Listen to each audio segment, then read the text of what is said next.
Hello guys, welcome back to our YouTube channel. I am Mishti and in this video I'll be talking about the Postmodern Condition, a report on knowledge, which is a book by the philosopher Jean-François Lyotard. In this book the author analyzes the notion of knowledge in postmodern society as the end of grand narratives or meta-narratives.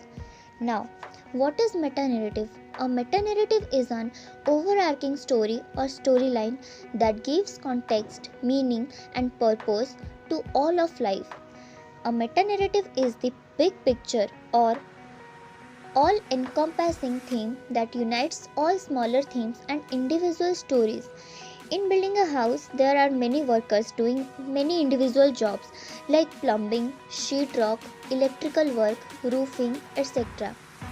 But all of those contractors are working toward the same thing, completing a house. The blueprint is the big picture, the meta-narrative that gives meaning to each contractor's work. The plumber isn't fitting pipes to nowhere. He is involved in a larger scheme. So in this book, the author analyzes the notion of knowledge in postmodern society as the end of meta-narratives, which he considers a quintessential feature of modernity. Lyotard introduced the term postmodernism, which was previously only used by the art critics, into philosophy and social sciences with the following observation. Simplifying to the extreme, I define postmodern as incredulity towards meta-narratives. Originally written as a report on the influence of technology in exact sciences, the book was influential. Lyotard later admitted that he had a less than limited knowledge of the science he was to write about, deeming the Postmodern Condition his worst book. Nowadays, there is the growth of computerized systems. As with all transformations in science, the computer age has resulted in a transformation of social relations in society. Unfortunately, science is yet to come to terms with the fact that discipline of science, or rather scientific method, is no longer serving society as a legitimate function. When the stories one tells themselves about the world are not legitimate, then society suffers.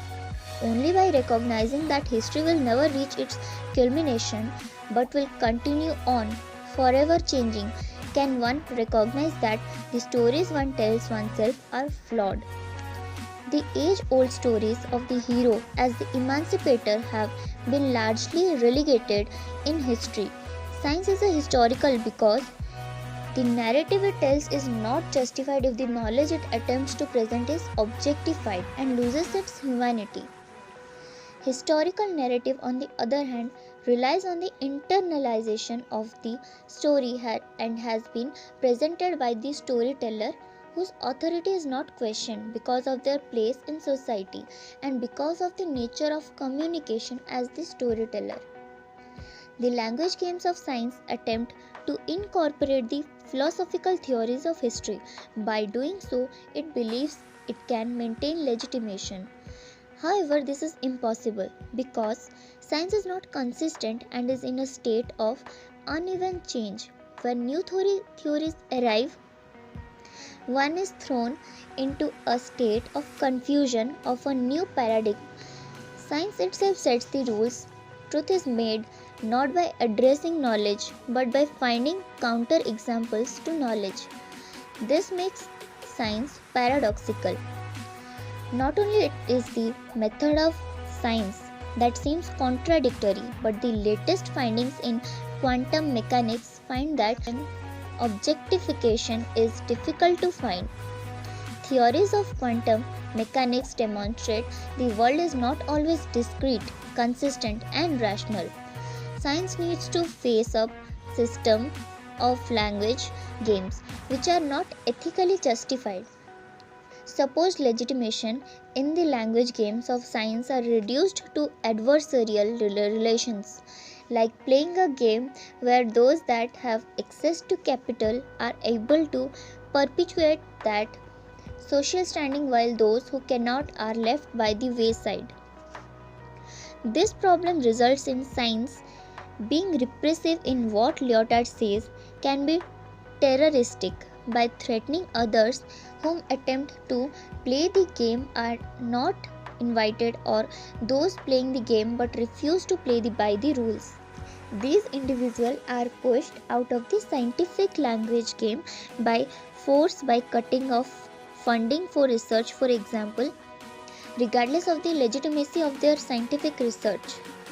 Because of research diverged from the philosophical underpinnings of the university, research becomes a tool simply for technocrats, bureaucrats. If science does not acquiesce to the demands of the age, then society will suffer and creativity will disappear. By forcing scientific realism on the world, this results in the degrading of the society, with further alienation from the language game of the hero, the emancipator and the bringer of freedom. This leaves instead a form of delegitimacy, emphasizing the continual speeding up in productivity. So this is the end of the video. I hope you liked the video. Please like, share and subscribe.